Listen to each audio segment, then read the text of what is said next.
Why this entry into politics? What was the passion there? I never thought of becoming an actor first, in the first place. My fundamental concern was always about society. That's how it started. Being from Andhra Pradesh, unified Andhra Pradesh, exposure to communism is a part and parcel. My father being a communist, and also he was a great devotee of Rama.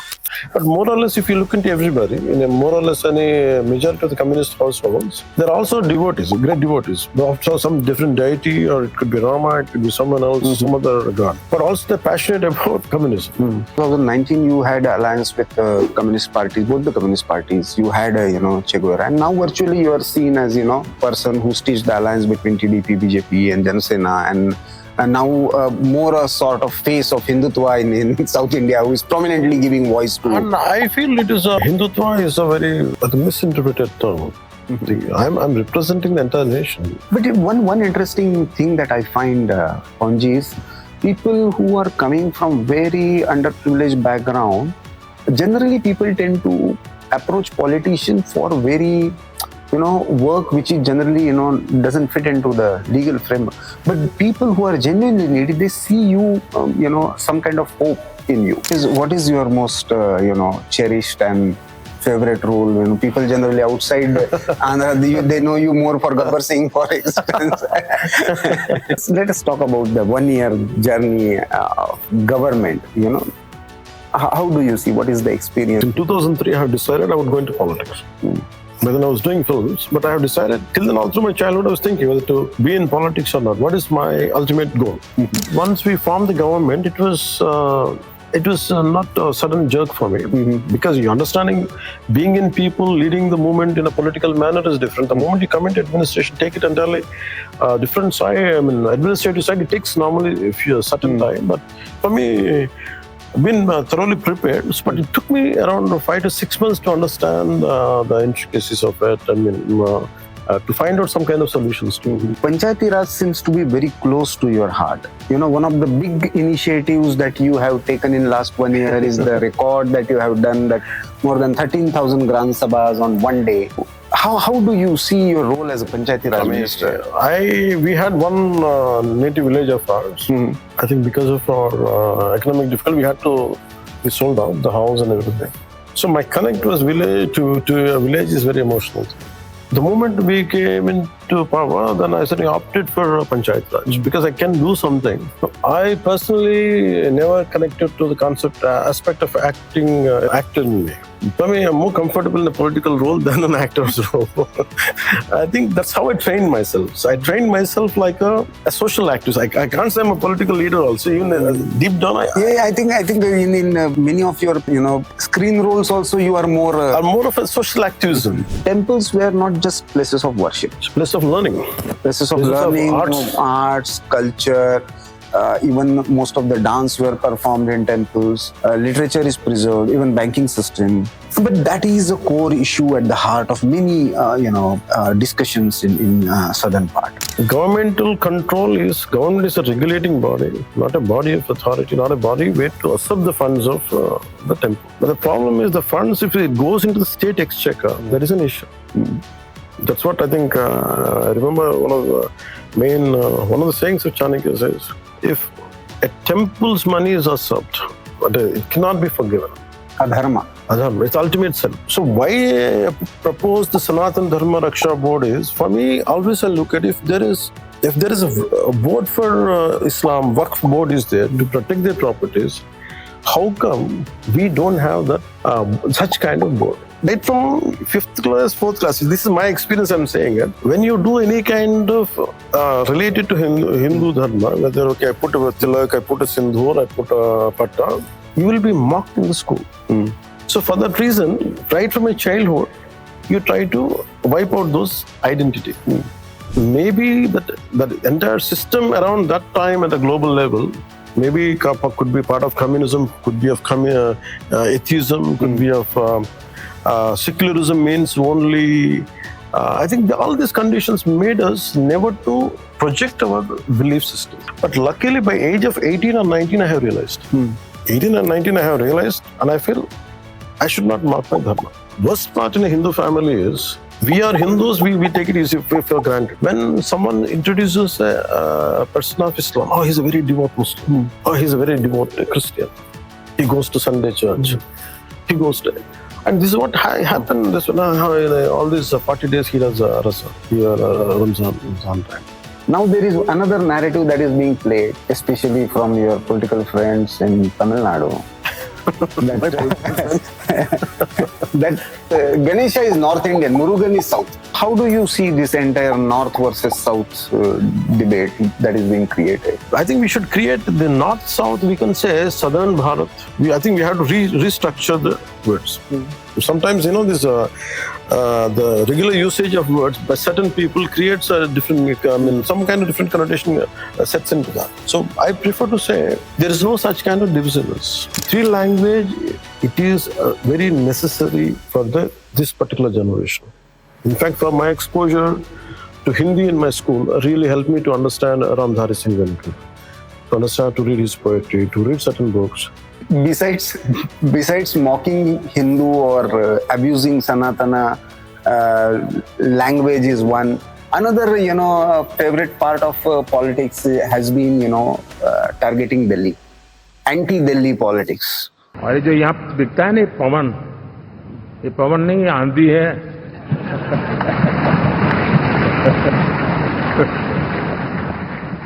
Bye bye Jagan.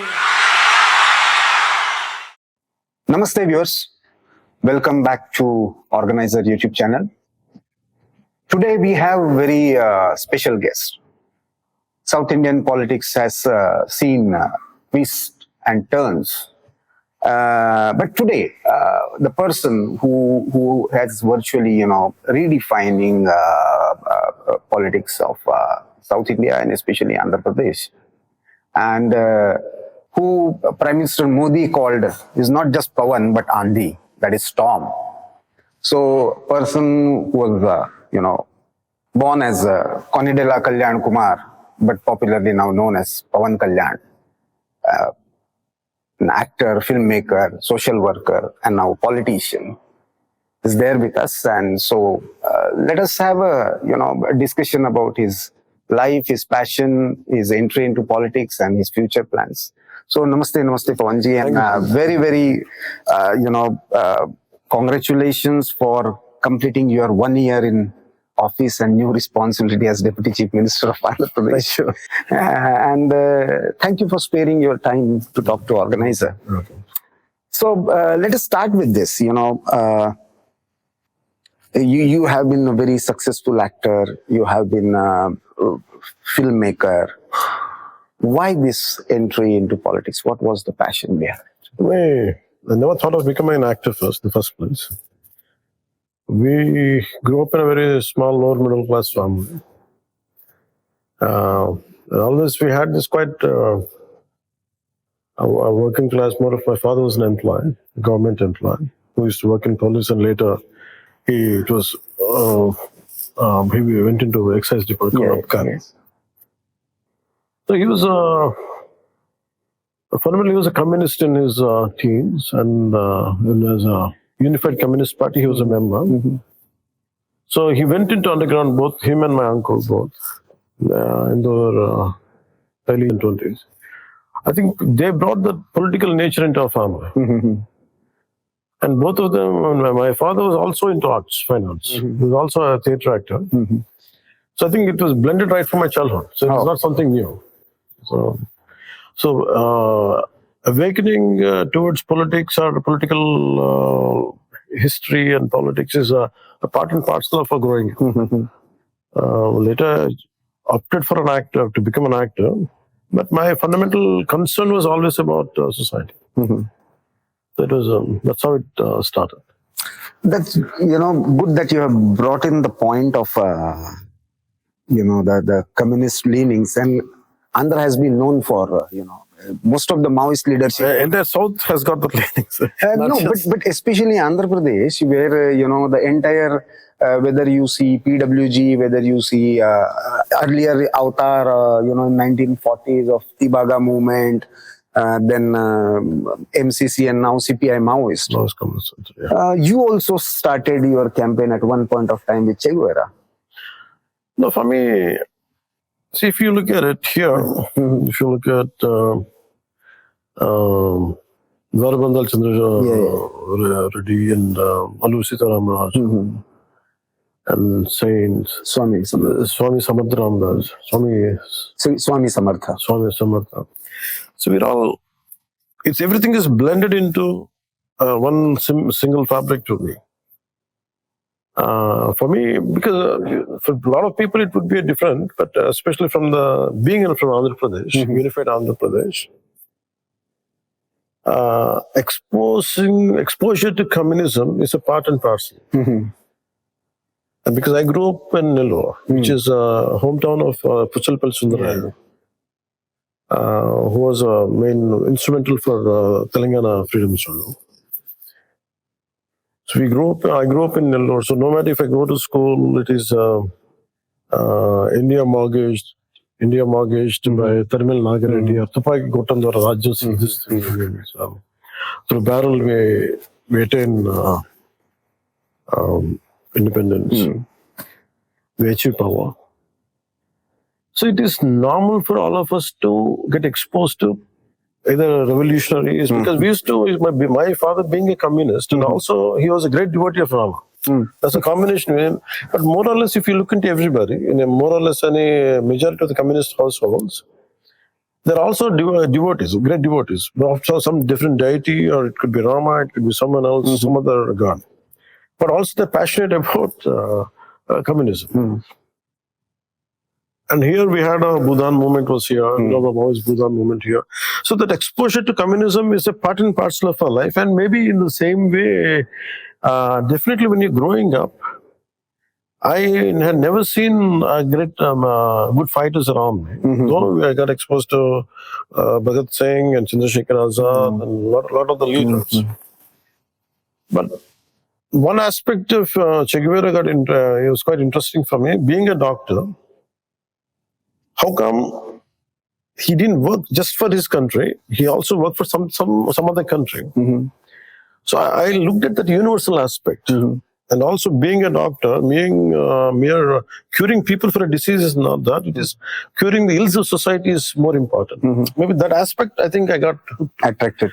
It's not just about communism. It is not about Maoism, Naxalism. It's not about that. It is about the aspect of Che Guevara. Being a doctor, you can cure the ills of a patient, but if you become a revolutionary, you'll cure the ills of society. I think that aspect, I like. I think that's how I imbibed into my campaign. I think that was a natural progression. But when you started, politically, your own party, and then your first alliance was also with communists, and from there, 2019. I beg to differ. Yeah. In fact, 2014 you were more with... I beg to differ on that. In fact, in 2007, when we have initiated a party through my brother, it was Javed Kirji who approached me to have an alliance. But by then, I was not instrumental in forming alliance. I didn't play that role. So that's what I was being conveyed. But later, in 2014, it was only with BJP I initiated. So later stage, why you had seen with communism, I'm not regretting, I'm not taking a step back. I think I did what was needed at that point of time, because we need all forces to be unified to to communicate the voice of people. I think that's the reason why we aligned with them. No, why I make that reference, because 2019 you had alliance with communist parties, both the communist parties. You had Che Guevara, and now virtually you are seen as a person who stitched the alliance between TDP, BJP, and Janasena, and now more a sort of face of Hindutva in South India, who is prominently giving voice to. And I feel it is Hindutva is a very misinterpreted term. I'm representing the entire nation, because in concern of people, interest of people, it is not just about Hindutva. It is about the any policy decision what Narendra Modi ji led BJP does right now. I feel it is more relevant to the nation. It is not about Hindutva. It is not about Hinduism. It is for the entirety of the country. So that's how I look at it. Maybe if people perceive me as a part and parcel of Hindutva, I mean representing Hindutva, that's a different dimension altogether. We'll come back to that issue later. But now you are completing 1 year in the office, and if you see, post your journey on the screen, 2007 onwards, I have seen in your profile whatever you have tried to do for the society, some philanthropic activity, maybe related to some form of people's force, maybe cancer related activity, maybe so that urge, where was that started?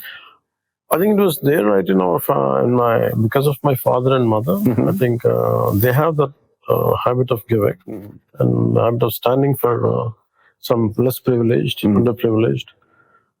It was there right from brought up. It's always, whether we had whatever little we had, I think always we used to keep sharing. And also anyone in distress, my father used to help a lot. And same it happened with my brother. He has the same habit. And I think there is a part of brought up, I think. It is nothing but an extension. Maybe I made it much more wider. But one interesting thing that I find, Ponji, is people who are coming from very underprivileged background, generally people tend to approach politicians for very, work which is generally, doesn't fit into the legal framework. But people who are genuinely needy, they see you, some kind of hope in you. What is the reason? It is just your screen presence, or there is something else? No, it's nothing to do with screen presence. Screen presence maybe brought out the quality which is inherent. It is maybe that could be one of the reasons. And in cinema also, I'm not a regular actor, professional actor. I try to do something which I am capable of doing as a real person, individually. So for me, I have chosen even my films which are more nearer to my thinking or nearer to my behavior.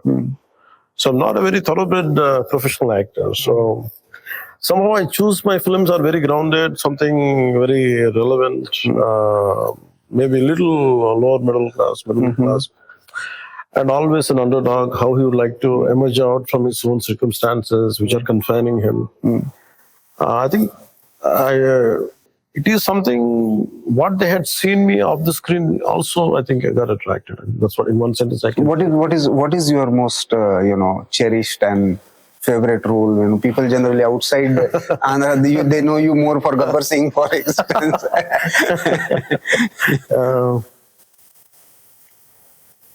Frankly speaking, I was doing I always like the parts of my character. Just few parts of one aspect, but not the entirety of the character. If really the real personality has come out, I don't think they won't see the film. Whatever real I want to portray in a cinema, I'm portraying in real life. That's it. So let us talk about the 1 year journey of your government. How do you see? What is the experience? Because being in politics on the ground and handling administration are two different things. No, I agree with you. It's a very different ball game. Working with people and working with the state as a machinery. So how do you see this 1 year? Before I want to enter into politics, in 2003 I have decided I would go into politics. But then I was doing films, but I have decided, till then all through my childhood I was thinking whether to be in politics or not. What is my ultimate goal? If I just remain as an actor, would that be enough for me? Or what is my, what would calm me down? What would anchor me down? Then finally I felt the day I realized, I had resolved within myself, I would go into politics in 2003. But I was doing a lot of preparatory work for that. So fundamentally I was more interested in foreign policy, right from my childhood. Because of my exposure to Illustrated Weekly, because of my father, and because of Frontlines when I was growing up. And a lot of, apartheid was there, and still the unified Germany was in France. Africa issue. Africa, still the Cold War, and a lot of other issues were there. So I was quite aware of all these things. That's why it's interesting. So administration and policy making is something I got exposed quite early, even before even filmmaking. So in 2003, when I had decided to be in politics, I was doing a lot of groundwork before. I was reading a lot about administration and policy making, how implementation of policy, what would bring the grassroots, what are the grassroots implications to it. And I used to meet a lot of people, IAS officials. So I know the language. Though I'm exposed to political language, but I know the administrative language. I know the administrative intricacies. So the moment, once we formed the government, it was not a sudden jerk for me, because you understanding being in people, leading the movement in a political manner is different. The moment you come into administration, take it entirely different side. I mean, administrative side, it takes normally a certain time. But for me, I've been thoroughly prepared, but it took me around 5 to 6 months to understand the intricacies of it. I mean, to find out some kind of solutions to each and every issue. And more than anything else, to gain trust of the people who are leading, and also empowering them and not doubting them in the first place. At the same time, not bring the bad blood of previous regime. I mean, a lot of people who worked under them who didn't follow the rules and who have broken the rules then, but I didn't brought the bad blood. So all these things put together, only I said one thing is, I trust you. This is what our policy is. This is what we are looking at it. And the moment I entered, there is no recommendation to anybody. And I want whomever I could appoint, they're completely, because as a Deputy Chief Minister, as a Panchayati Raj Minister, I have certain whom I can, I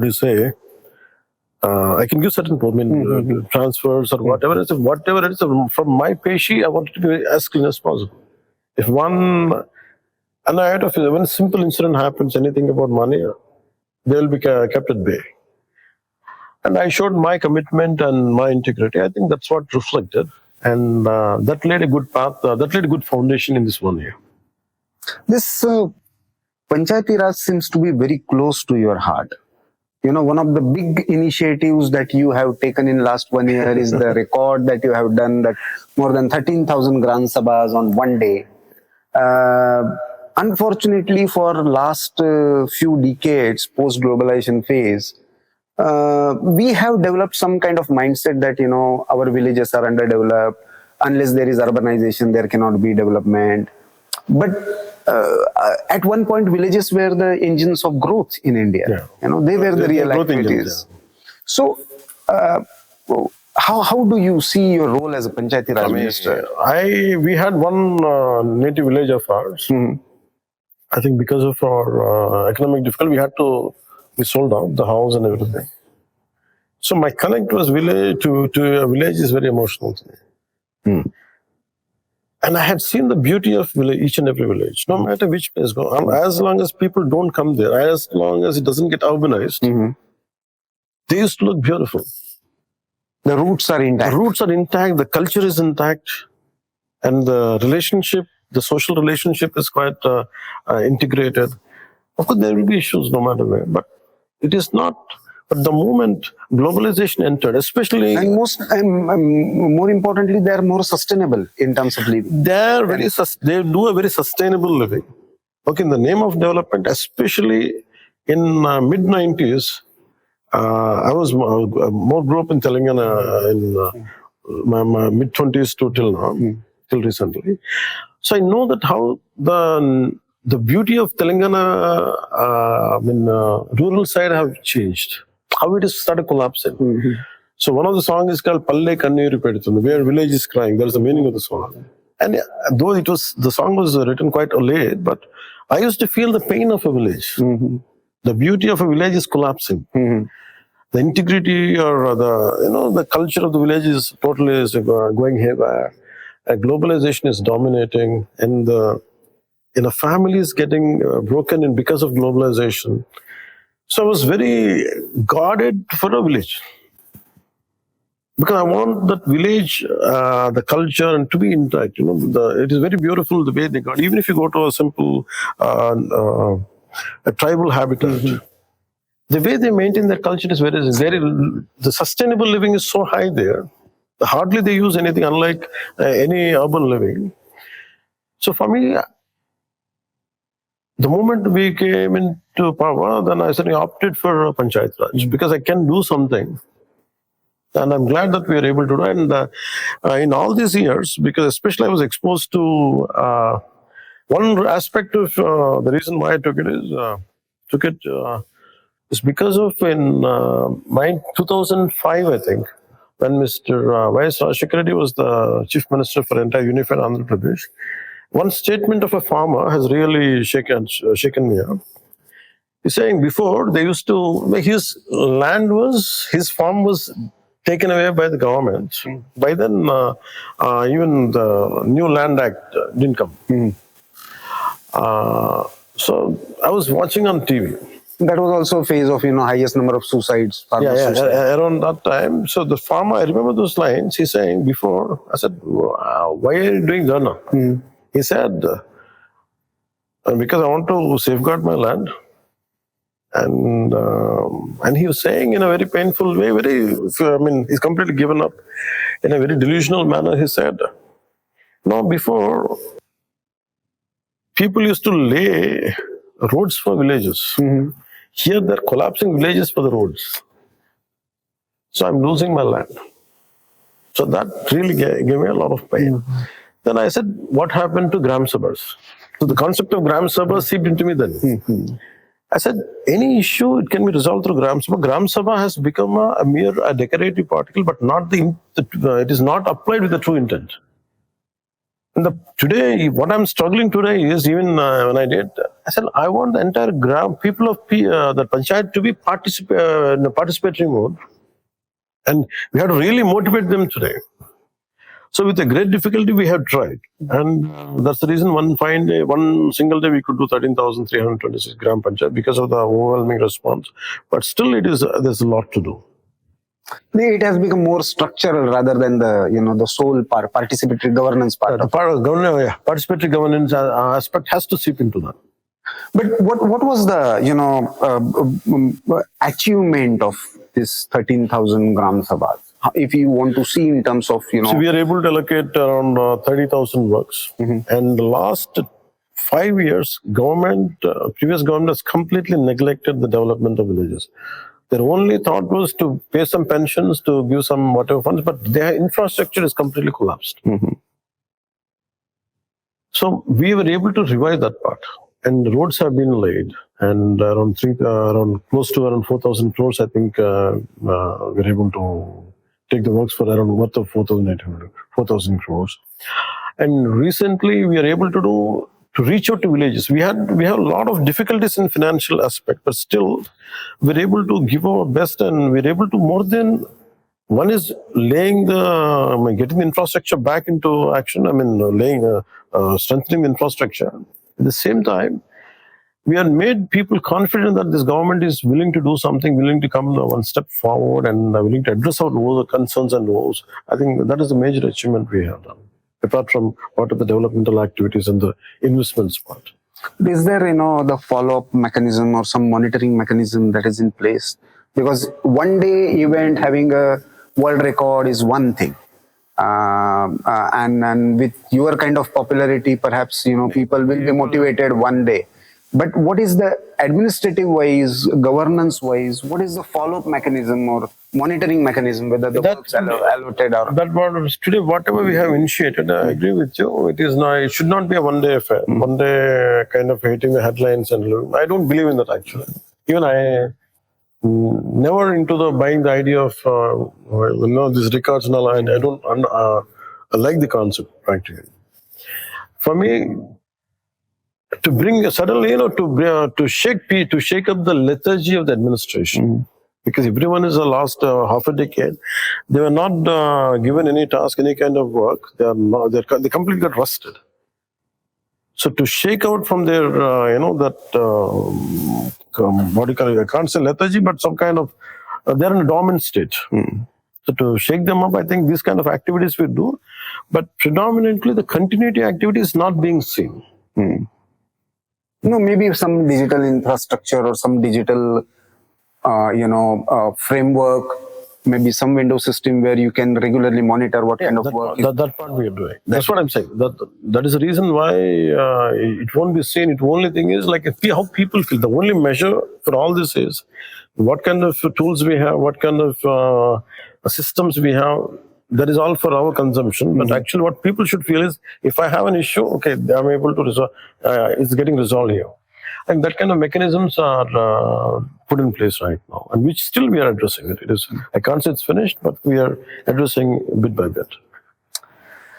As you said, you got the seeds of both theater or acting and politics from your family. But in southern part, it's the relationship is very, very complex. There are many people who have come from cinema background, entered into politics. How do you see those roles differently? Can you be very specific? Means as an actor as a role and as a politician as a role. Where do they complement? Why you're talking about the general aspect of actors turning into politicians, or okay? Yes.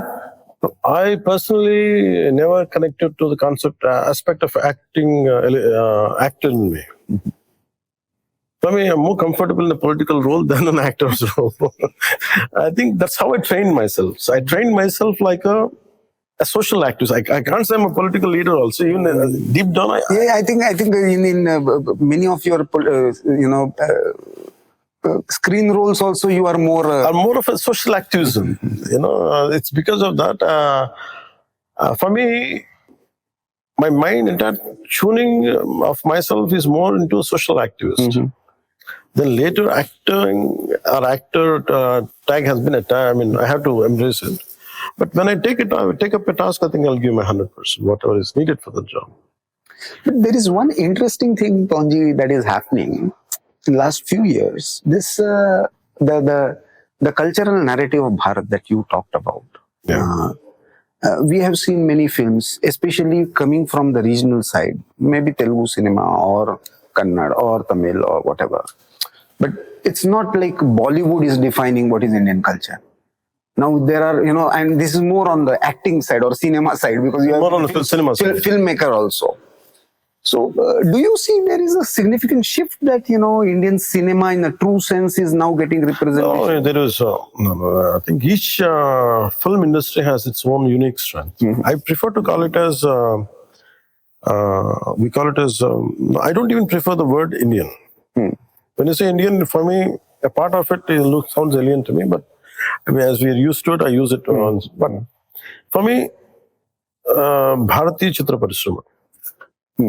For me, that gives me, it empowers me. The moment when I say Bharatiyata, it includes entirety of India, entirety of Bharat. So in that, for example, such a Harishchandra Bhai, one of the Mukhi films. And all these films are rooted in our culture. But no, when in fact Dadasaheb Phalke started Indian film industry, it was more deep rooted in our own culture. So we cannot say South is more representing more. It's not because, but maybe in the later stage, it depends on that particular generational filmmakers who got some certain Bollywood, especially Hindi film industry influenced by.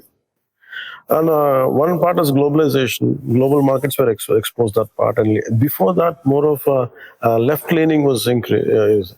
By then, characters used to be any culturally culturally oriented characters were treated like some kind of an edge of buffoonery. Someone who is putting some tilakdhari, or and it is more of a little mockery side. Yes. So there are certain issues out there. There is no doubt, but that's not the major narrative. It is more on I personally look at this kind of cinema, the comparison, the later stage, which I realize now, why only nowadays South is more cinema is representing India, because that kind of films are being made here. And in Hindi cinema, till certain time period, I can say, not the completely period. Maybe things have changed now. I don't know. For example, if you see Dangal represents our culture. That is done by Mr. America. Dangal is represented our culture, the very native character, Rooted. Haryana, very rooted Haryanavi character. There's a quite there is a quite in connection with our Bharatiya. Though there is no element of religion, nothing, but it is a part and parcel. That kind of cinema has very few times it might come. More of the concept is it's all about money. Which film, if you make, which audience will be appeased. So I think in that aspect they have lost the connect to the very native audience. But for, South, urbanization is less in our cities. There are only 1 or 2 cities. The market is not because so majority of the marketing is more for rural audience. If I say I'm a guy of constantly being abroad, a guy who was born and brought up in abroad, dancing somewhere in Switzerland. Yeah, no matter, even if you're born and brought up there, but you have to come back and do something. Yes, that's the connect we made. Because of the 70 to 80% of the market is very rural market. So unknowingly or knowingly or strategically, we have to be very rural connect. The rural connect is more of a Bharatiya. It is not within quotes we want to say Hinduism, Islam, it's the culture which will be represented. I think that's what it is resonating with the rest of the India, rest of the Bharat. Now that you have brought in this, aspect, one of the key factors, even traditionally in Indian psyche, temples were not just places of worship. It's a place of learning. Places of learning, arts, culture. Even most of the dance were performed in temples. Literature is preserved, even banking system. But that is a core issue at the heart of many, discussions in southern part. How do you see this? This entire thing about controlling temples or siphoning temple money to some government activity. And that has been a lot of issue. In fact, at one point you had proposed in your Varahi Yatra about the protection board. Yeah, because for me, I'll look at this. For me, I had seen it's a very difficult and very thin line. Because government is a regulating body, not a body of authority, not a body where to accept the funds of the temple. But the problem is the funds, if it goes into the state exchequer, there is an issue. That's what I think, I remember one of the sayings of Chanakya says, if a temple's money is usurped, there is no, it cannot be forgiven. Adharma. It's ultimate sin. So when I have read that, I was thinking, why? It is only because people either to, they go to a temple, they go to a goddess or god, they pray something like, let me bring out of my misery. And I'm grateful to you. Either way, with a lot of karma, they put some money into it. So there is a very strong karma attached to it. That's why if anyone touches temple money, it will ruin them eventually. It comes with a lot of psychic garbage. If you don't want to talk about dharma, but for me, it is the money given is with a lot of psychic weight, and eventually that will hit you. That's what I understood, and that's what I have interpreted. So when governments have taken that money, which is supposed to, if you collect a fund from the temple, it's supposed to be confined for those dharmic purposes, of making those premises a better place and making it more convenient to the concerned devotees. But if government takes it, then that is and uses that fund is an issue.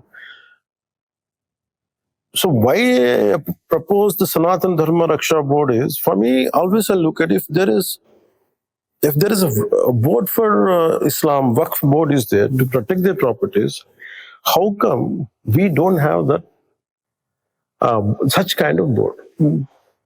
This part was spoken in very closed door meetings, but never said outside as a political leader.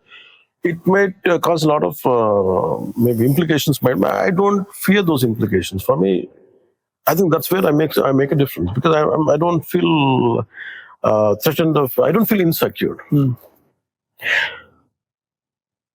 If Islam, which entered quite late into India, into Bharat, and if they could get a Waqf board to protect the so-called properties were given, whatever, let us say, whatever given to them or granted to them, they're able to protect their properties. How come each and every village you go, the entirety of most of the village lands belong to that Devata or Devi, and all lands with a Sat, and there is no questioning board.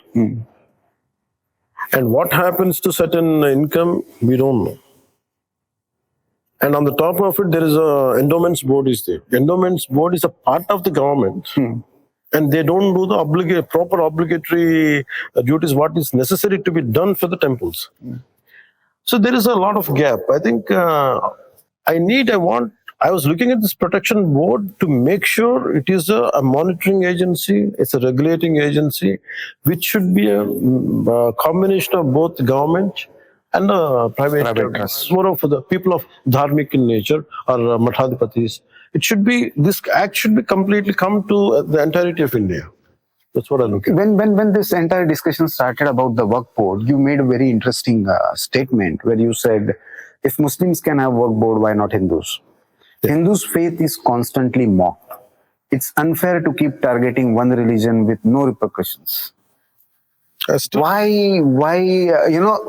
Everybody knows this fact, but you articulated it.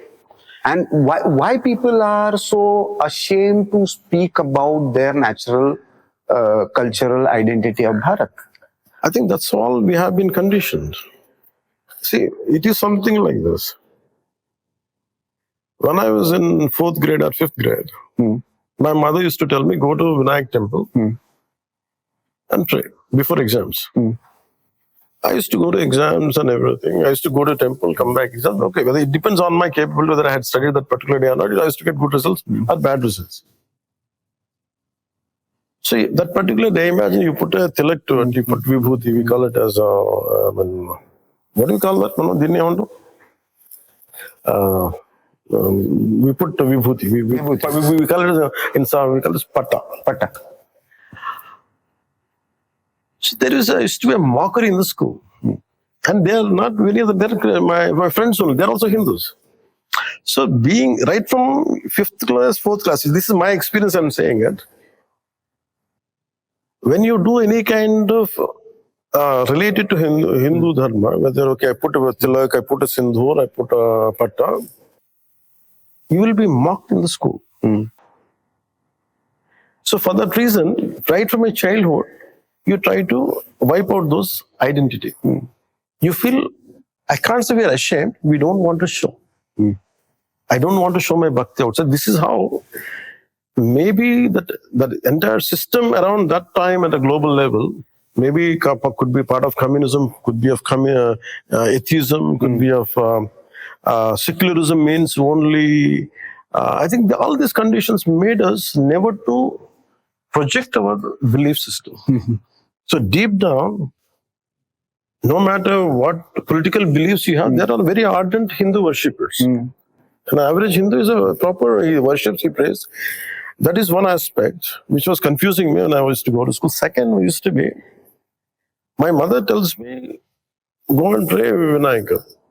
I used to go pray Vinayak and come back. And in cartoons, Vinayak Chauthi, we used to have cartoons on Vinayak and making a mockery out of Vinayaka. So in that young mind, you'll be confused. My mother tells me he's pious, he's this, and here the grown-ups who make cartoons, who publish cartoons in this, it's a very mockery. Slowly, forgetting about my mother, I take this aspect and I used to ridicule my mother. Because this influenced me, this cartoon influenced me. And I made my mother generation helpless. So maybe if I could be like that, more or less the entire system or ecosystem like me must have done, we grew up like that. But luckily by age of 18 or 19, I have realized. 18 and 19, I have realized, and I feel I should not mock my dharma. Because my father was a very great Rama. And the entire Kartik Masa, he used to wake up in the early morning. We used to have Sri Ram Japam, we call it. So he used to do that. So I said, I want to be bold. I want to say that I'm a Hindu. You cannot, because you don't disrespect any Christian. The worst part in a Hindu family is, we are Hindus, we take it easy for granted. We're supposed to be like this. We're supposed to, but when someone introduces a person of Islam, oh, he's a very devout Muslim. Oh, he's a very devout Christian. He goes to Sunday church. He goes to, and this is what happened. This all these 40 days he does Rasa, Ramzan time. And Christmas time they do this. Like, there used to be a lot of reverence for other religions, but when it comes to it is very casual nature for each and every, an average Hindu. And they're deep down there, they have fear, but somehow they made it a callousness has to be progressive. You have to be anti-Hindu. That kind of thing. That is about, we don't say anti-Hindu, but to be progressive, we have to, the callousness has increased, set in. But now, as you have brought in, Vinayaka worship, now there is another narrative that is being played, especially from your political friends in Tamil Nadu. that Vinayaka is, Ganesha is North Indian, Murugan is South. And recently I was in Chennai. I think I was saying it. For me, in Pillayar means Vinayaka in Tamil. Thiru means street. Uru means, in Telugu, it is village. So there is a saying, or one of the, I think I heard it, or I don't know where I have read it. Ramayalayam leni uru. And Pillayar illada Thiru. Means, and in Andhra, a village without Rama temple, and in Tamil Nadu, a street without Vinayaka's statue won't be there. This is all, it is all made up thought process. One should know the history. One should know the Puranas. It is like each and every goddess has taken certain place as his abode. That's his kshetra. Murugan or Kumaraswamy, Shanmukh, Kartikeya, all the names. And his entire place of, if that is the aspect, the entire Dandakaranya is in South India. The Lord Rama's journey is in Southern India. And in that same way, much before, I see Puranas as a part of a history. It is not something like, we have a very wrong word in Telugu. We call Pukkita Puranam. Pukkita Puranam means it's like, just you utter the words and say it. It doesn't have any seriousness to it. That's called, Puranas have been ridiculed in this way. Imagine these words go into your psyche. I think that's where people started creating how the divisionist narrative. I call it as a very simple divisionist narrative. If there really comes for an argument, it can be destroyed completely. Whatever they say, it is something like this God is that. That's an absolute ridicule. An argument which doesn't. It's a baseless argument. So, how do you see this entire North versus South debate that is being created? I think, in fact, I know the moment you say, I think Rajaji or someone saying it's about South America, North America. You say anything is north is above you, south is down. That's how I look at it. So for me, if you look at it, when it is, we bow down to the feet of somebody. That is ultimate respect we do. So that way, I think we should create the north-south, we can say southern Bharat. I think we have to restructure the words. Sometimes, this the regular usage of words by certain people creates a different, some kind of different connotation sets into that. So I prefer to say there is no such kind of divisiveness. In my own family, each of us have brought up differently. We are different in heights, different in color. I'm talking in our own family. If two of my family they look different, I look different, and my sister look different. So So what happens in this is in each and every household, though my relatives look different, we look different, I think we're all of the same stock again. So it is very difficult to separate our nation in a convenient manner as per the politicians. This argument was never there when I was growing up in Chennai. This argument was never erased. There used to be some kind of regional issues, but never religious issue. We never had a religious issue. The kind of argument whether Shanmukh or Murugan belongs to so that's an argument. Yeah, definitely they won it more because this Gandhiji's birthplace is Gujarat. So here the place where Murugan settled or he made this as a place of mind is southern part of India. That's it. Beyond that. And Lord Shiva was up in the Himalayas. But we didn't confine him to Himalayas. How do we confine Murugan to entire only south? And we have Murugan temples here in Andhra Pradesh. We have Murugan temples in Kuki in Karnataka. It is all over. I think it is a very convenient argument by a political leadership who has that segregational attitude. So extension of this, dividing gods, dividing Bharat as north and south is the entire debate about language. Hindi imposition is a very favorite term that is being used in southern politics now. In NEP related thing now, they're saying though there is no compulsory Hindi, it is basically a 3-language formula, any third language you can pick up. So how do you see this entire language debate? I think Andhra Pradesh has got an interesting geographical connection. If I'm 100%, because I grew up in Chennai also, so I have that advantage, and I'm exposed to Karnataka. Where more Telugu people are there actually? In Chennai. Yeah, and no, I grew up because I learned Tamil.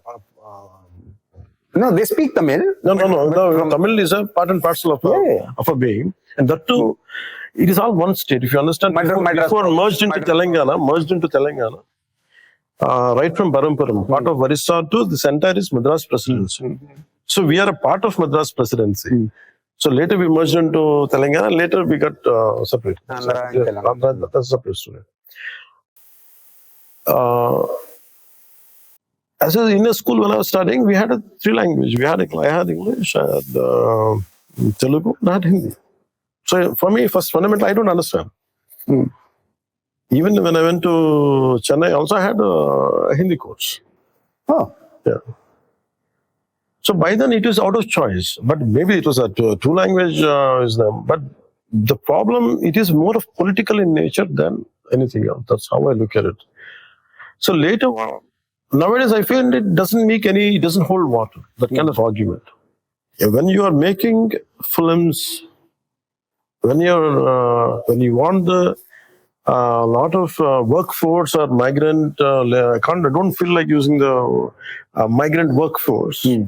If you want from Uttar Pradesh and if you want from different states, and a lot of people from Telugu, from Orissa, I call it as Srikakulam, North Coast Andhra, go to Chennai and work.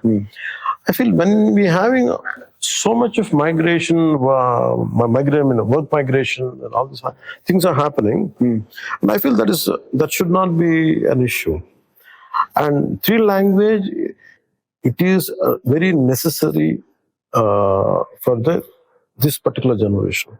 In fact, from my exposure to Hindi in my school really helped me to understand Ramdhari Singh Dinkar, to understand, to read his poetry, to read certain books. And that little Hindi from second, I think we started from 3rd grade. From 3rd to 10th, whatever Hindi exposure we had, I think that really helped me. Whatever exposure to Tamil, that helped me. So I understand learning more languages is an advantage. By not learning, you're confining yourself, putting yourself in a disadvantageous position. I think we should, it is causing a lot of injustice to the generation who are supposed to lead in future. And my problem is all the political leaders, including in South, they understand Hindi, they speak Hindi. But convenient thing is, When it comes to policy, suddenly they oppose. At a personal level, all of them speak Hindi. I know. I don't want to name it, but I know whom I'm saying. You know. See, besides mocking Hindu or abusing Sanatana, language is one. Another, favorite part of politics has been, targeting Delhi, anti-Delhi politics. You are defining all these three. You seem to be in more cordial relationship with Delhi. You are speaking for three language. You are proud to carry your Hindu identity. Why? How are you positioning yourself in this? No, for me, I think what is wrong in carrying one's own religious identity? First of all, whatever I'm doing right now, or whatever I'm making it as a statement, it has nothing to do with for the people also. It is also I'm doing it for myself. Mm-hmm. Why should I be ashamed of? I'm saying, okay, I'm a Hindu. Okay, when I was growing up, in my school, people made a mockery out of me putting a tilak. Mm-hmm. And I said the same mindset has aged and the platform has become bigger. So I want to defy that part. And second is, when it is very easy to show enemies out there. You need enemy to silence people around you. So he's a bigger enemy. That's because who is at a distance, it's very easy to come. It's easy to target. So it's easy to threaten people around us. I think which I don't have that kind of fear. And what is the third one? Language. Language is very essential. If you are able to make all the business, see, if you're setting up a TV channel, you want the viewership to go increase. Today we are subtitling for each and every language because you want to increase your viewership. Let it be applied to the cinema also. Let it apply to the industry also. Anyone who has an industry somewhere in southern India, he wants to sell it to the entire nation. So what is wrong? You want to, for business, I'm okay, entire India, but to learn languages, I feel that is very small-minded thought process. But what I recently appreciate is Punjabi, schools in Punjab. I think one particular program in central government introduced. I said it long back. I said, the major problem where it comes is maybe I don't want from one part of Bharat. If you look at from the southern aspect of Bharat, people who are uneducated, people who are not open about society, if they pass a comment, that is fine. It doesn't hit me. But people who are at the helm of affairs, if they mock my language, if they mock my mother tongue, somewhere it hits very deeply. So all these people who have become more, got hardened, could be because someone must have mocked them. We had to touch that part. So that's the reason why I said it. Let people get exposed to other languages. Yes. Whether you learn how much deeply, or it depends on individuals' will. But making a mockery out of a language which you don't understand, a dialect also. So my argument was always, Telugu, Andhra and Telangana, both of them speak Telugu. One Telugu is dominated by Urdu, and one Telugu is dominated by English. Because of here, British ruled us. So domination, And the other part was Nizam. So which part of Telugu, even between two same language, dialects had created a cultural fight. Can you imagine if someone ridicules? So certain people, they might have ridiculed certain languages. Maybe I know that they have certain experiences. Even in a very friendly talk, they do good business. But when it comes to language, they try to mumble sounds of Telugu or Tamil or thing in a very funny way. Maybe if you don't understand and go beyond it, if you make it really hurt you, maybe you'll become a fanatic. I don't want Hindi, or I don't want this. So that could be one of the reasons for those people. But for me, I want to bridge that gap.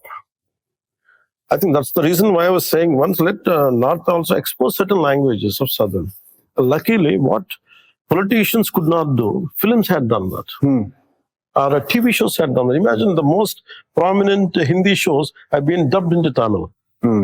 Dubbed into Kannada, dubbed into Telugu, because my mother keeps watching. I said, this is a Hindi serial. Yeah, I know, I'm watching it in Telugu. How do you understand? So later, she shifted to Hindi. So what political leaders could not do, culture, I mean, films have done it, or TV serials have done it. I think it's not a big thing to hold on to languages.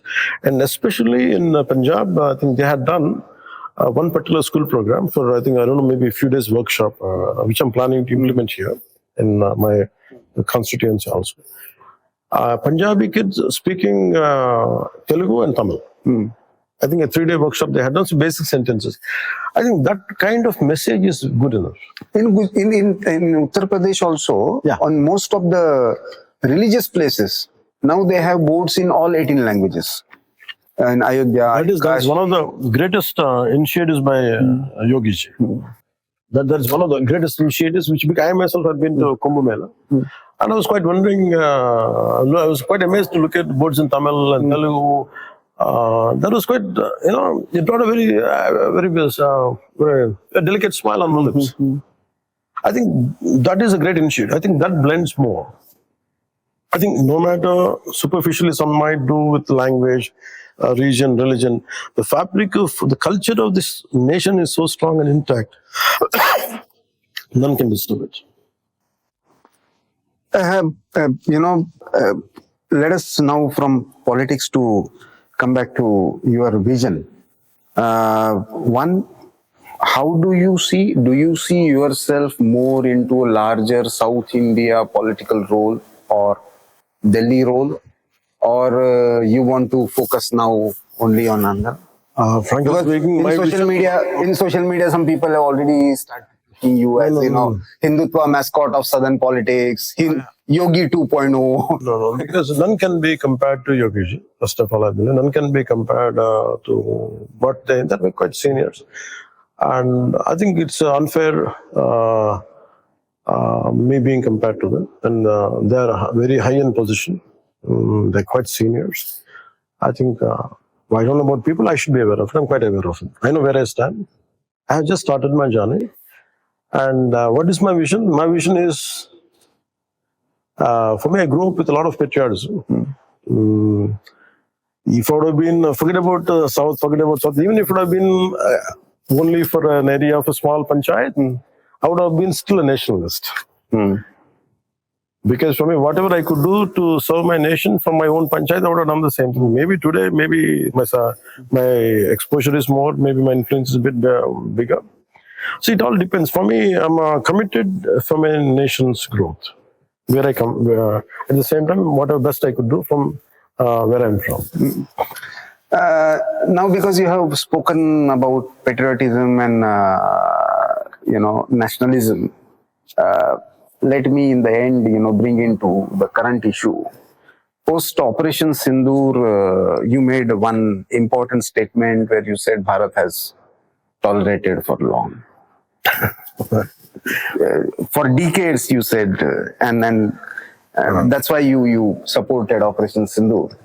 So, and considering your interest in geopolitics and your exposure to, how do you see this entire thing going on, and what should we do, not just as a politician, but even as an individual? How should we see this rise of Bharat and in the global political dynamics? So what I have observed is, because I used to read a lot of these geopolitical affairs, I used to read a lot of Noam Chomsky and all this kind of relevant authors. Because for me, the geopolitics is all about when I was growing up in Nellore, I used to get frontline.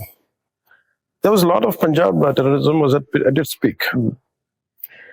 And LTT was also, more or less, there were parallel movements then. Maybe here and there. But for me, whoever has given anti-India statements, I think his name is Jagjit Singh Chauhan, I forgot his name, a very man with a white beard, sitting in Hyde Park and giving anti-India rhetoric. My anger was at that age, how British could let him speak like that. That was my anger. I was in 8th grade or 9th grade. How could you let him speak like that? How could you even do that? Then I understood then geopolitics then. It's a matter of power play and dominance. Then I have understood that aspect. And when you're talking about enough of, sahanshilta. So my biggest complaint as when I was a teenager, I don't know for what reasons, this country, the major core spirit has been taken away. The fighting spirit of the country has been taken away. When you take out the culture of yours, something else will go away. For me, some injustice is happening. I want to have a very peaceful thought. That's okay. And I don't want to name, too much of non-violence has made us docile. So when I pray Bajrang Bali, when I pray Hanuman, there used to be a mace, Gada used to be there. So when I go outside politically, you have to have patience, you have to have sahanashilta. So to what extent happened was, instead of becoming a person of strength, I have become a person of meek and weak. And where it is stemming from, I looked at it, is the ideology which was seeped into your system subconsciously, or someone must have done it consciously. I don't know. It went into the books, it went into the culture, and it went into the cinema, it went into everything. And courage is an essential part of one's being. No one has the right to take away that courage. And what made me was, I had to become a rebellious, because constantly I try to shy away. It is more of my person, and I realized people are like me all over.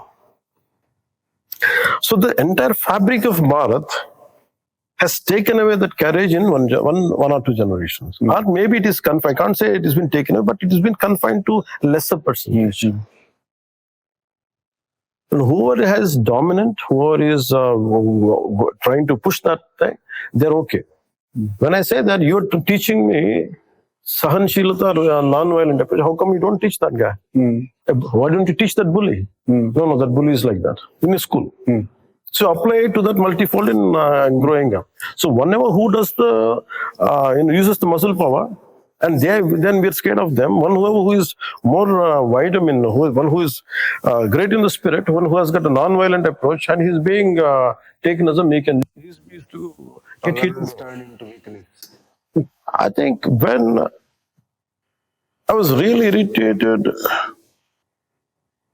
I was always angry on attacks of Pakistan, like any other average Indian, average citizen of this Bharat. If Pakistan attacks, normal nature, we get anger. And after that, my father passed away. I was in Varanasi. I went to do his Nimajan of his ashes, and that's where Mumbai blast 2008.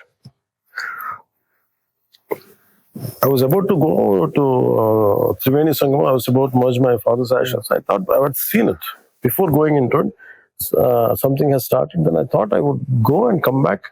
For me, it's something like very alarming for me. If any terrorist activity happens, right from my childhood, it is always some kind of a point of concern to me. I don't know why. So I came back and I was looking at it. It went for 20, almost 72 hours, I think, close to 72-hour operation. Whole night I didn't sleep. I was watching on TV. I was thinking, how come they have the guts to hit our city like this? How come? Why we had to be so ineffective? This country needs a very strong leader.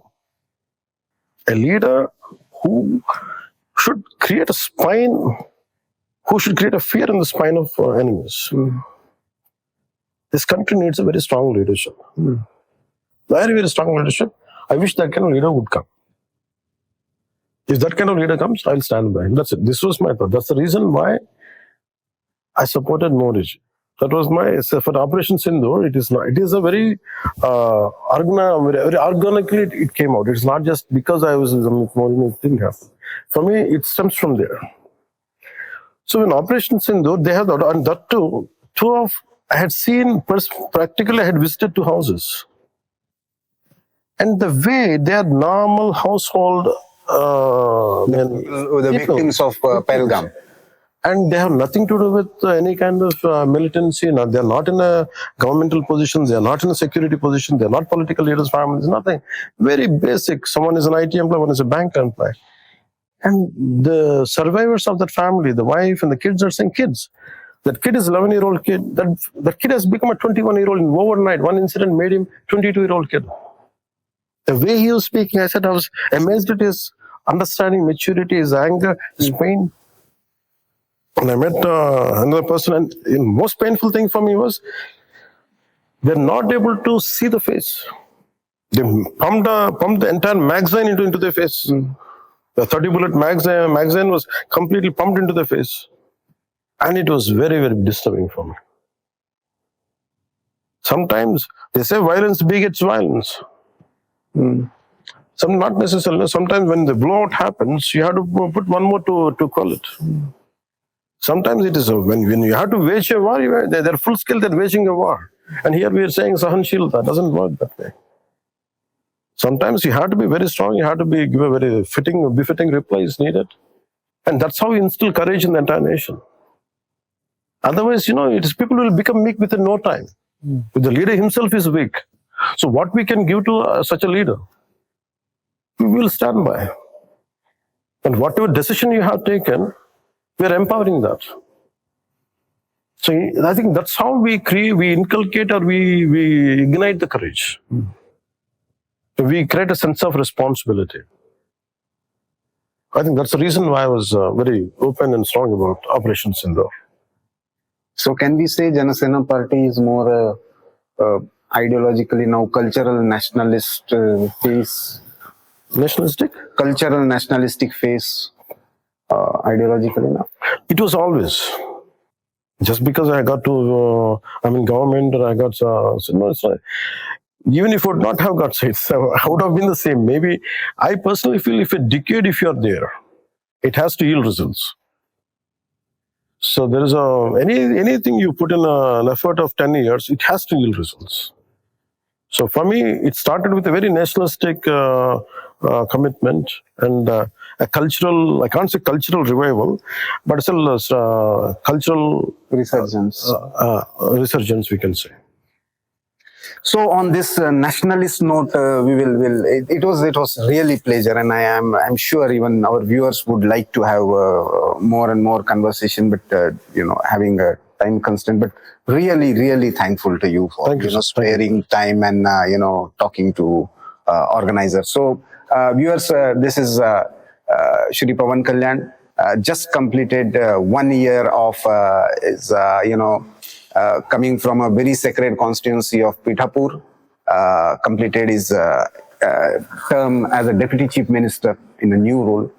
And he gave not just about his political views, his personal life, his cinematic life, and his views on many issues, starting from language to religion to geopolitics. So I hope you enjoy this conversation and keep supporting Organizer in this endeavor, Voice of the Nation. Thank you and namaste. Thank you, sir. Thank you. Thank you. Thanks a lot. Thanks, sir.